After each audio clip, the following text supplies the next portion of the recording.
வணக்கம் ஃப்ரெண்ட்ஸ். இப்போ வந்து பார்த்தீங்கன்னா ஃபஸ்ட்டு கோட் பியூசியில் பெஸ்ட்டில் அப்ளை பண்ணோம். இப்போ செகண்ட் கோட் அடிக்க போகிறோம் பியூசியில். அதுக்கு வந்து பார்த்தீங்கன்னா சாக் போர்டு பற்றி பார்த்துட்டு இப்போ ஸ்டாண்டிங் போட்டுருக்கோம். ஸ்டாண்டிங் போட்டு முடிக்கிறப்பறம் இந்த ப்ரெஷ்ஷில் இது டஸ்ட் தட்டி அதுக்கப்புறம் ஏரில் தூசி தட்டுவோம். ஏரில் தூசி தட்டு செகண்ட் கோட் சீலர் வச்சுருவோம். ஸோ செகண்ட் கோட் சீலர் வச்சுட்டு மறுநாள் வந்து பார்த்தீங்கன்னா அது ட்ரை ஆகிடும் நல்லா. அப்புறம் ஃபுல்லாக தேய்ச்சிட்டு செகண்ட் கோட் தேய்ச்சதுக்கப்புறம் பேக் சைடில் பியூ பாலிஷ் அப்ளை பண்ணோம். இந்த தேக்கு மரத்தில் வெள்ளடிலாம் இருக்கும். அந்த வெள்ளடிலாம் உட்டு கலர்லாம் வருதோ அதுக்கப்புறம் அப்படியே கலர்லாம் சேஞ்ச் பண்ணுவோம்.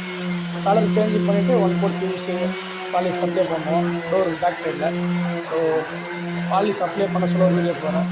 Please like and subscribe.